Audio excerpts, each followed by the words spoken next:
Welcome, everyone. Thanks for coming. And we're just going to give it another minute and then we'll get started.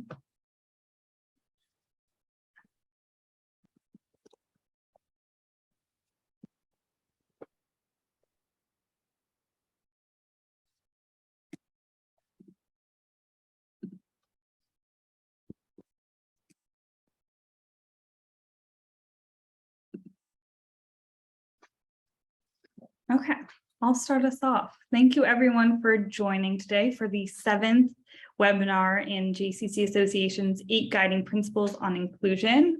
Our principle today that we'll be discussing is Arevut, Interdependence. And we're very excited to have a guest speaker today who I'll introduce in just a few moments, but I'll start by introducing myself. I'm Sierra Weiss. I'm the Access and Inclusion Specialist for JCC Association.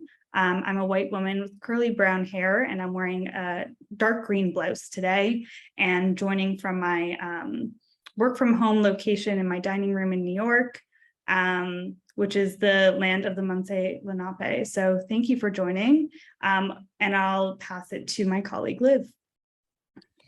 Hello, everyone. Nice to see you all again. I'm joining you from my home in Toronto, home of the Haudenosaunee, the Huron-Wendat, and the Anishinaabe peoples. And I am wearing, I have to even look, I'm looking at the screen to find out, a black and white top, a black sweater, and have short brown hair. Wonderful to be with everyone today. And just some housekeeping before we get started. Just a note that if you would like to use closed captioning, that is available, I believe at the bottom of your screen, there should be a button that allows you to turn on the hopefully accurate closed captioning that will be automated. It's usually pretty good that it will get some of our names and acronyms wrong, but it should be there to support you. And also this recording of the webinar will be available after we conclude today, along with the slides we use for you to review or share with colleagues. So I will turn it back to Liv to read our principle. Thank you, Sierra. So this week we're talking about Arevut, interdependence.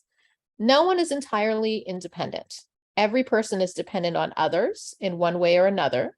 Each person functions differently depending on their context and environment. We strive to be communities that acknowledge and celebrate our interdependence. And we really, this one I think really hits home for those of us in disability community, because it has been traditionally so much focus on helping people to become independent, and a recognition that actually when we set people up for success and we recognize our roles and our interdependence, then we have better outcomes for everybody. Yes, thank you, Liv. And also, and I'll add to that I think this is so important and a true value of the JCC movement as well, that we are communities where we depend on one another, where we look to one another for support and encouragement, and the building of the beautiful communities that we all live in. So this principle feels particularly important and relevant to the space from which we are all coming. So I'd like to now introduce our wonderful speaker, Rena Rosen, who is the inclusion coordinator for JCC Chicago, where she consults, supports, and educates on many areas of inclusion practices and mindsets with the many areas of our large and robust agency.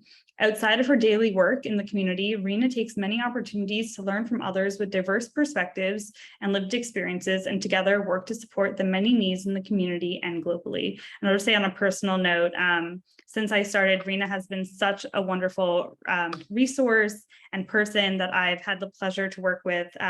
She has so much knowledge in this field and just brings so much joy to the work that she does. So I feel so honored that she gave us her time today to present, and I will now turn it over to her to share her screen and present for us.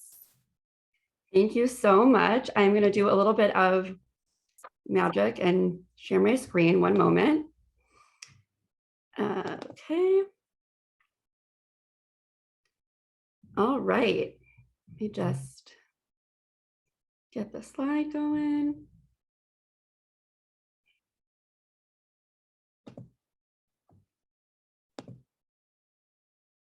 Perfect. Sorry, one more moment.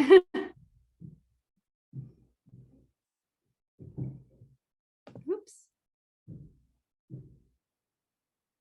Gotta love technology. Let's try this one more time.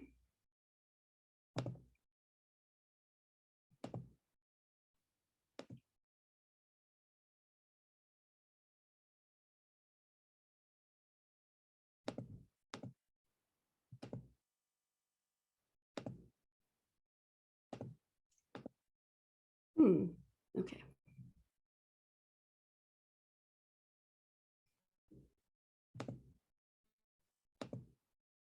Thank you all for bearing with me.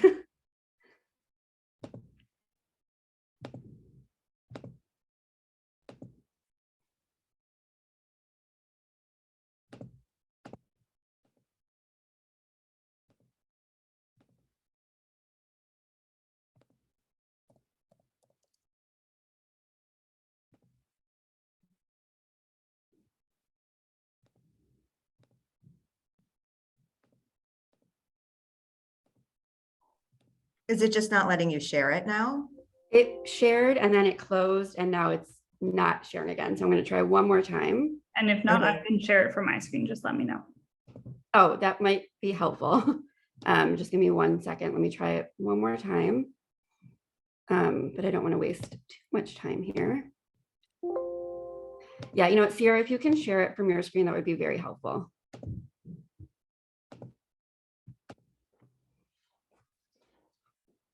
Thank you.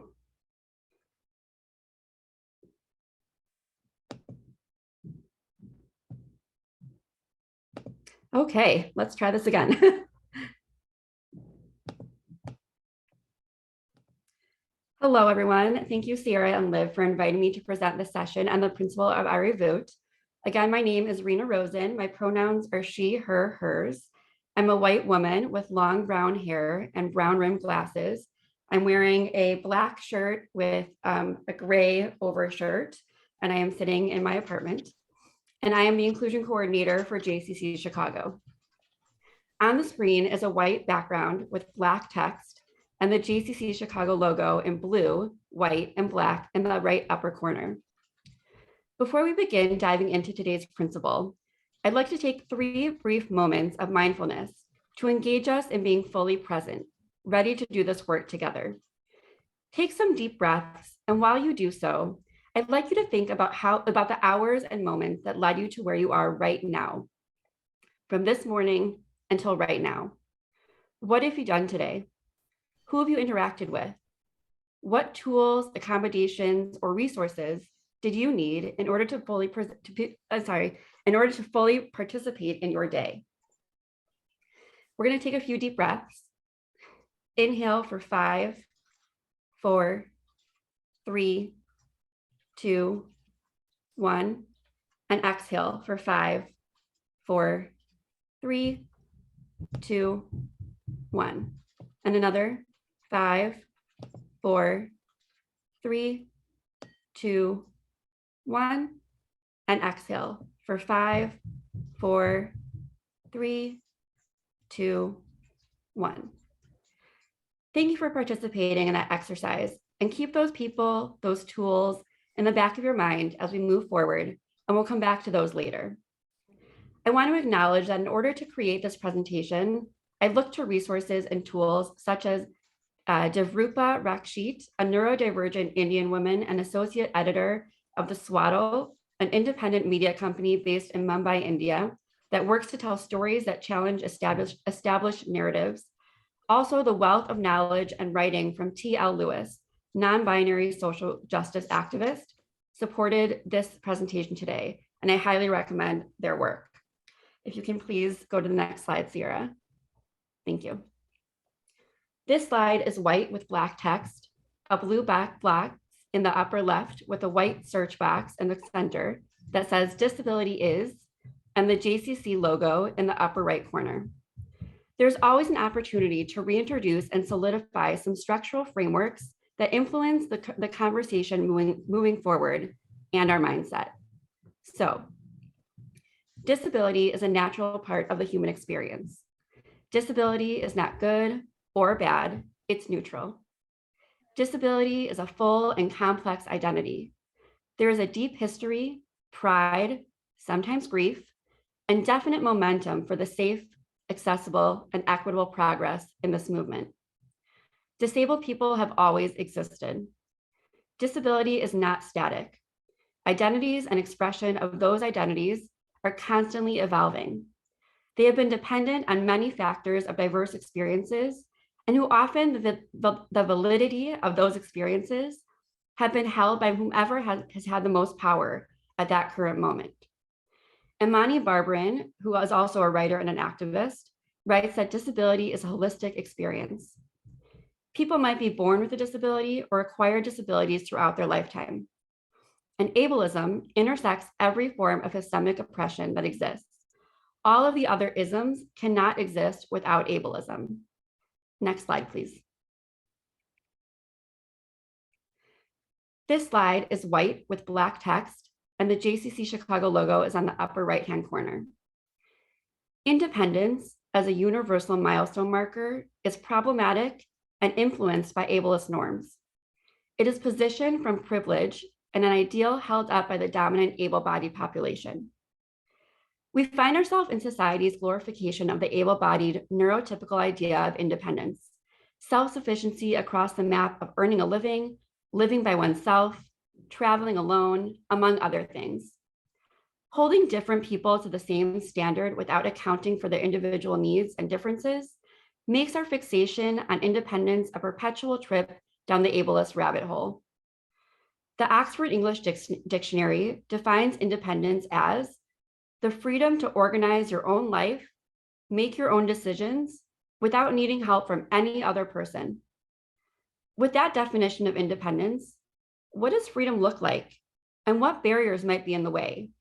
And do any of us do these lifestyle things without needing help from others? Feel free to add in the chat at this time any immediate thoughts that come forward for you. We focus on independence as a milestone marker as young as infancy. When a baby can sit independently, hold their own bottle, crawl, stand, walk, talk, and so on and so forth. And you might say, well, Rena, isn't this a reasonable hope and goal for independence? Absolutely. While also acknowledging that if you are able-bodied, you live in a world where your supports are nearly or completely 100% natural and built into your environment and society to the point where you don't notice them. That is a privilege. When we presume disabled people should just pass as able-bodied people and live and act independently according to the standards of non-disabled people whom historically have held dominance, then we are holding our fellow humans up to an impossible standard that can be harmful and destructive to their physical and mental well-being. The goal of full independence excludes many in our communities. Okay, so what do we do with that information now? Next slide, please. This slide is white with black text and the JCC Chicago logo on the upper right corner. I'd like to suggest that we can live in both the world of valuing independence as well as understanding the benefit and value of interdependence, and that one is not stronger nor weaker than the other. Here's a new milestone suggestion. Live a life that one finds to be meaningful, fulfilling, and satisfying with dignity, interdependence, access and supports both found naturally and constructed that will lead to this goal. Next slide, please. This slide is white with black text, the JCC logo in the right corner, and a photo of Lydia Brown standing in front of a building, speaking into a microphone holding paper. It is presumed on our behalf that the goal of our lives should be as much independence as possible, with as few supports as possible, including accommodations and services. Lydia X. Brown, an autistic disability rights activist. Next slide, please. Interdependence is something many disabled activists fight for, and this is not a new concept. Everything and everyone in this world is reliant on one another to survive. Interdependence does not just benefit disabled folks, it benefits everyone. This slide is white with black text. The JCC logo is on the right upper corner, and a photo on the left of Mia Mingus, a Korean woman and disabled justice activist, smiling with long hair and glasses, sitting on a wooden chair with plants and trees all around her. I love the way disability justice activist Mia Mingus describes interdependence. Interdependence moves us away from the myth of independence and towards relationships where we are all valued and have things to offer. Interdependence is both you and I and we. It is solidarity. In the best sense of the word, it is inscribing community on our skin over and over and over again. Next slide, please. The slide is white with black text and the JCC Chicago logo in the upper right corner. As I wrap up and we open the floor for questions and comments, let's recall those people, tools, and resources that supported you, leading you up to this moment. You can go as far as back as you would like, but I'm only suggesting from this morning until now. Could you have thrived without the help of someone else today? So now I'd like to open it up because I could talk the entire time about interdependence, but I think the most beneficial is when we share thoughts together. And so if you can stop sharing the screen, Sierra. And I just would like to hear from others what interdependence looks like in your life and how you got here today with the help of someone else. And if you could have gotten here without the help of someone in your life, and how that fluctuates and differentiates between us and someone who's disabled.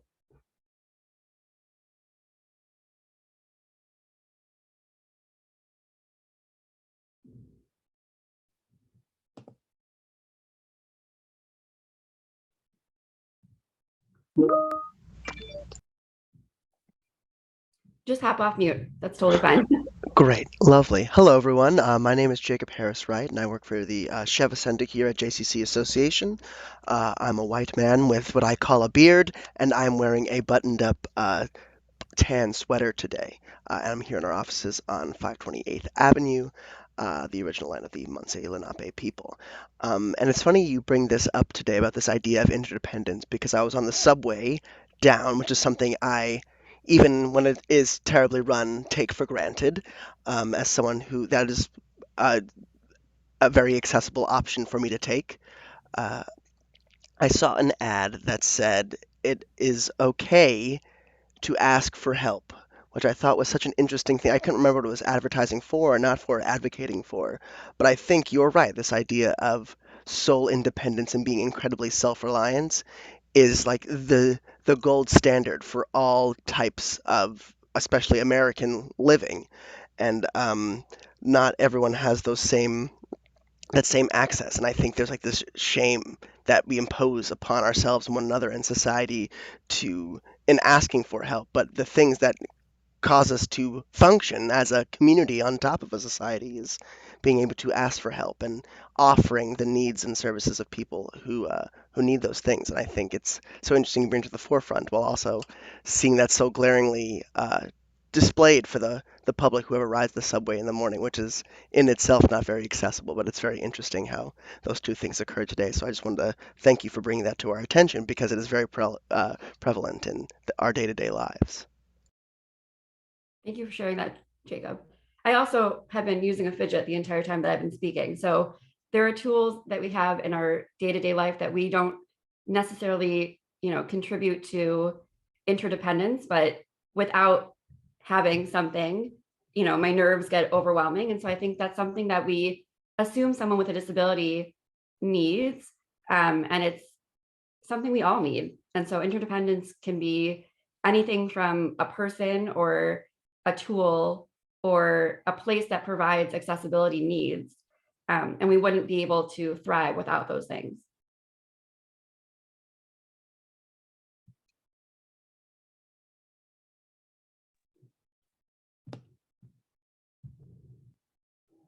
I'll go. never as shy as maybe I should be. Hi everyone. Again, I'm Liv. I'm just thinking about my two boys, one of whom has a more I guess discernible, obvious set of needs due to disability, and one who doesn't. But also has disabilities. And the one who does, there's a lot of, he gets individual education plan in schools. There's a lot of focus around the skills he needs to learn to be independent. That is sort of how the school system is set up. Not a lot of focus around, you know, how the system and how the environment can support him, although we're working on that. But actually my other son, who has ADHD, there are some seamless things that his teacher has done in her classroom to sort of support him in an interdependent way. So when this is an old one that many of you will be familiar with, but when he needs to get up and go for a walk and she needs the attendance sent in, she'll give him a job. And he has a lot of little jobs all day that help her out and that provide him with the opportunity to stretch his legs and have a little bit of a movement break and a body break. And it's seamless, and it's definitely you know, something that is helpful to him and is necessary for her. So there's another very small example. I think interdependence also has a lot to do with believing that someone needs what they say they need and not encouraging them to do something on their own, because that is the gold standard of independence. So if someone with or without a disability says that they need a support or they need a specific need met in order to successfully accomplish the goal that they have set before them, or the goal that's in front of them, if they have something they need, it's that ability to say, okay, I'm gonna help you however you need, or let's see what tools we can get for you, instead of denying them those access needs because presumably they should be independent on their own. Any other thoughts about interdependence? You can put it in the chat or just come off mute if you're interested.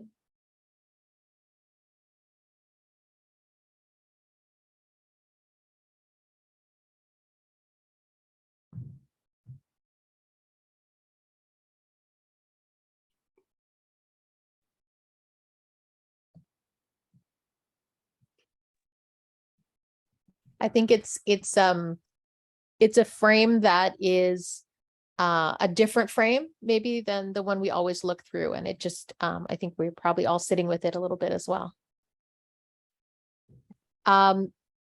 Maybe you know, this is something I know, Rena, that you work on in your JCC as well. Would you be able to give us a few examples of what this principle looks like in action at your J? Yeah, so through some of our programs, I can start as young as early childhood. If you think about a child who is trying to accomplish a goal, and they're just learning that skill, you're not immediately going to tell them, you need to put on your coat and you need to zip it up and you need to, you know, put your gloves on, your hat on, all these different goals to lead up to going outside on their own. They may need someone to help them along the way, and they don't have to be independent in the way that we think independent looks like. We can help them and provide the tools they need and the environment they need to accomplish that goal. And then as they grow up, similarly to understanding how to accomplish goals in the future, how do you avoid codependency? So there is a difference between being interdependent and codependent. If you're codependent, you're strictly relying on someone else in order to survive. I think codependency is really your ability to advance to your next movement. You need someone else there with you, whereas interdependence is you're working with one another. There was a great image I saw of a real life experience where if you're going to buy Starbucks, for example, and you go up to the front window to get your Starbucks, and you're giving them money, and they're giving you their cup of coffee, and behind the scenes is somebody who's bringing them the beans to make the coffee. All those things cannot happen unless they're relying on someone else. That's interdependence. Those things cannot happen without someone else. Codependency is a whole nother realm that I don't know enough about to speak on. But if you think of like an ecosystem, right, that we all have done in science class, and you put things in a jar to grow and to thrive, you don't need to put anything else in there except they help each other. The plants help the soil, and the soil helps the water, and they all kind of work together. But without one of those things, they wouldn't thrive. They need each other to accomplish the goal of growth. And I think independence is all about that. In order to grow, you need other people around you to support you. And so just another example, in one of the programs that I run at the JCC, it's a peer-to-peer fitness program for teens with and without disabilities. And the goal of that workout program is that the teens are working out together. It's not, I'm helping you because you have a disability and therefore I feel bad and I need to help you work out, but it's a building of friendship and a building of community. And the teens with disabilities help lead the workouts, and the teens without disabilities help the teens access the machines that they need help with. And it's not a reliance on one or the other to, get from point A to point B. It's a community. It's a community of support. Those are just two examples, but I think the whole system of JCC is interdependence. We can't function without one another, and we can't do our work or create community and thrive without each person chipping in and supporting one another. I think that in and of itself is interdependence. Another translation of Arevut is mutual responsibility. And I think that also is part of our tradition. It's not just about creating those environments, it's a responsibility that we have to each other and to create environments where everyone can thrive and be themselves. I think interdependence goes all the way back to like animalistic qualities. Like animals take care of each other. They work together to accomplish a goal. They look out for one another. They work as a team. When one falls short somewhere, the other picks up the slack. And I think you can look in all these different areas of where interdependence shows up. But in independence, when we hold that standard for everyone, we're missing out on a huge population of people that will never meet that goal because it's just not feasible in the way that we see it in the able-bodied perspective. And I think that's a way, there is a way to live in both worlds and strive for independence in the way that works best for you and believe in the beauty and the need for interdependence. Okay, so I think what we'll do with this frame is just ask people, after this, we're going to talk a bit about Maccabi Games and give you some updates, but I think we'll just spend a few minutes in some smaller groups talking about how we apply interdependence. I think it's maybe one of the ones that feels more theoretical of our principles, and how you actually apply it to your work. Where are those spaces where you can conceive of it? I think we're going to go into small groups for about 5 minutes. Sarah, are you on that, or do you want me to put people in groups? You're on it. Okay. She's always on it. So just bear with us for a moment. You should get notifications asking you to go. So go into your rooms and we'll give you a few minutes.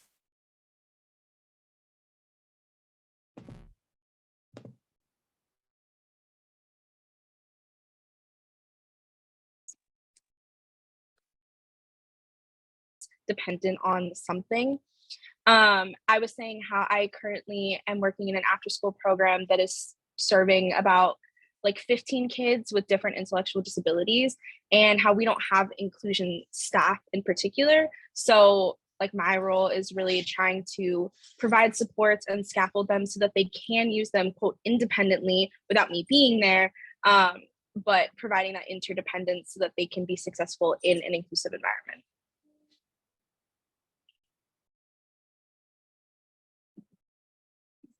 Thank you so much for sharing that, Lauren. Anyone else who'd like to share?